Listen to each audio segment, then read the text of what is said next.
इस शरीर का जन्म होता है और जिसका जन्म हुआ है उसका अंत होना निश्चित है, लेकिन आत्मा कभी नहीं मरती, अर्थात आत्मा अमर है।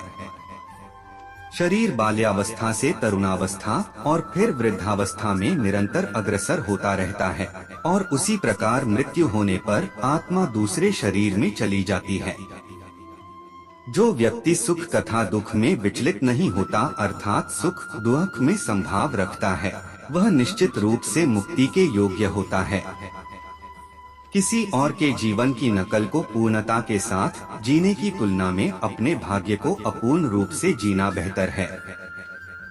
जिस प्रकार मनुष्य पुराने वस्त्रों को त्याग कर नए वस्त्र धारण करता है, इसी तरह आत्मा भी पुराने तथा व्यर्थ शरीर को त्याग कर नया शरीर धारण करती है।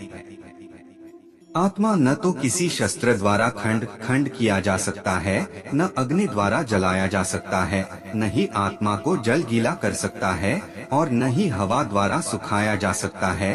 आत्मा सदैव शाश्वत, सर्वव्यापी, अविकारी, स्थिर तथा सदैव एक सा रहने वाली है।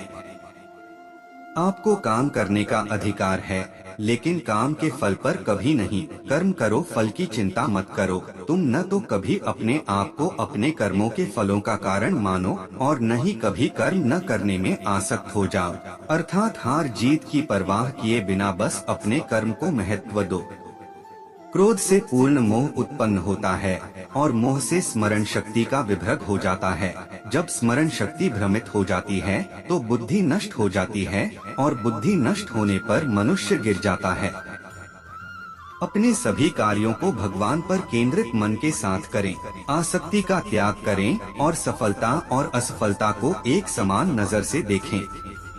तुम गुरु के पास जाकर सत्य को जानने का प्रयास करो, उनसे जिज्ञासापूर्ण होकर विनती करो और उनकी सेवा करो। गुरु तुम्हें ज्ञान प्रदान कर सकते हैं, क्योंकि उन्होंने सत्य का दर्शन किया है। तुम्हारे हृदय में अज्ञानता के कारण जो संशय उठे हैं, उन्हें ज्ञान रूपी शास्त्र से काट डालो। जो भक्ति भाव से कर्म करता है, जो विशुद्ध आत्मा है और अपने मन तथा इंद्रियों को वश में रखता है, वह सबों को प्रिय होता है और सभी लोग उसे प्रिय होते हैं। ऐसा व्यक्ति कर्म करता हुआ भी कभी नहीं बांधता। जिसने मन को जीत लिया है, उसके लिए मन सर्वश्रेष्ठ मित्र है, किंतु जो ऐसा नहीं कर पाया, उसके लिए मन सबसे बड़ा शत्रु बना रहेगा। जो ज्यादा खाता है या बहुत कम खाता है, जो ज्यादा सोता है अथवा जो पर्याप्त नींद नहीं लेता, उसके योगी बनने की कोई संभावना नहीं है। एक उपहार तब शुद्ध होता है जब वह दिल से सही व्यक्ति को सही समय पर और सही जगह पर दिया जाता है और जब हम बदले में कुछ भी उम्मीद नहीं करते हैं। कोई भी जो अच्छा काम करता है, उसका कभी भी बुरा अंत नहीं होगा, चाहे यहाँ या आने वाले दुनिया में। वह सुख जो लंबे अभ्यास से आता है, जो दुख के अंत की ओर ले जाता है, जो पहले जहर के समान है लेकिन अंत में अमृत के समान है, इस तरह का सुख अपने मन की शांति से उत्पन्न होता है। हमेशा दूसरों के कल्याण को ध्यान में रखकर अपना काम करें। भगवान की शांति उनके साथ है जिनके मन और आत्मा में सामंजस्य है, जो इच्छा और क्रोध से मुक्त हैं, जो अपनी आत्मा को जानते हैं। नरक के 3 मार्ग हैं, काम, क्रोध और लोभ। वह बुद्धि से जीते हैं जो अपने आप को सब में और सब में अपने को देखते हैं। इंद्रियां शरीर से ऊंची हैं, मन इंद्रियों से ऊंचा है। मन के ऊपर बुद्धि है और बुद्धि के ऊपर आत्मा है।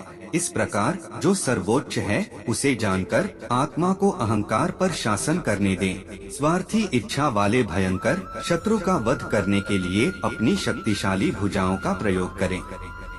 इस ब्रह्मांड में परिवर्तन निश्चित है, नियमित है। आप एक पल में करोड़पति या कंगाल हो सकते हैं। भय और चिंता 2 शत्रु हैं जो हमारे कल्याण में बाधक हैं।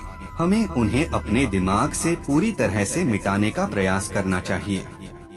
तुम खाली हाथ आए हो और खाली हाथ चले जाओगे।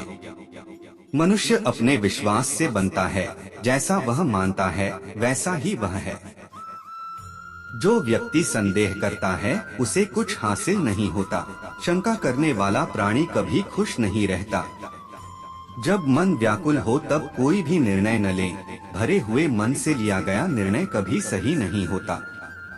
यदि आपका आपके मन पर नियंत्रण नहीं है तो आपका मन आपके दुश्मन के समान है। मन बहुत चंचल होता है, इसे वश में रखना मुश्किल है पर असंभव नहीं। अभ्यास से इसे वश में किया जा सकता है। जिसका जन्म हुआ है उसकी मृत्यु निश्चित है, इसलिए जो हुआ है उसका शोक व्यर्थ है। आप भविष्य को नहीं जानते, इसलिए आपने वाले कल की चिंता में आज दुखी मत होना। आप केवल भविष्य का स्वागत कर सकते हैं और इसको संवारने के लिए आज कर्म कर सकते हैं। आपके अधिकार में सिर्फ कर्म करना है, इसलिए कर्म करें, फल की चिंता न करें। जब कोई भी कर्म करने में आपको फल की चिंता नहीं रहती तो वो आपको जकड़ता नहीं है। जो हो रहा है वो अच्छा हो रहा है, जो होगा वो भी अच्छा होगा, इसलिए व्यर्थ चिंता मत करो। आज जो आपका है वो कल किसी और का होगा और परसों किसी और का, इसलिए व्यर्थ चिंता मत करो। आत्मा अमर है, शरीर तो सिर्फ मिट्टी है। आत्मा न पैदा होती है न मरती है। चाहे इस काल में या फिर आने वाले काल में कोई भी ऐसा व्यक्ति नहीं है जिसने अच्छे कर्म किए हों और उसका अंत बुरा हुआ हो। जब इंसान की जरूरत बदल जाती है तो उसके बात करने का तरीका भी बदल जाता है। अहंकार सर्वनाश की ओर ले जाता है। समय सबसे बलवान है। तुम इस धरती पर मेहमान हो, मालिक नहीं, इसलिए अहंकार छोड़ दो। जिसे तुम अपना समझकर मग्न हो रहे हो, बस यही भावना तुम्हारे दुखों का कारण है। मैं सभी प्राणियों का समान रूप से देखता हूँ, न मुझे कोई कम प्रिय है न अधिक, लेकिन जो मेरी प्रेम पूर्वक आराधना करते हैं वो मुझ में निहित हैं और मैं उनके जीवन में आता हूँ। अपने आत्मज्ञान की तलवार से अपने हृदय के अज्ञान संदेश को काटकर फेंक दो। उठो, अनुशासित रहो। यदि आप धर्म करोगे तो आपको ईश्वर से मांगना पड़ेगा, लेकिन यदि आप कर्म करोगे तो ईश्वर को आपको देना पड़ेगा। जिस प्रकार सूर्य उगते ही अंधकार मिट जाता है, उसी प्रकार सही ज्ञान की प्राप्ति से अज्ञान का अंत हो जाता है और सभी वस्तुएं अपने वास्तविक रूप में दिखने लगती हैं। जो व्यक्ति कर्म तो करता है परंतु वह स्वार्थ प्रेरित होकर फल की चिंता करता है, ऐसा व्यक्ति दुखी और बेचैन रहता है, क्योंकि उसे सिर्फ इस बात की चिंता रहती है कि फल क्या मिलेगा। उससे मत डरो जो वास्तविक नहीं है, न कभी था और न कभी होगा। जो वास्तविक है वो हमेशा रहेगा, उसे नष्ट नहीं किया जा सकता।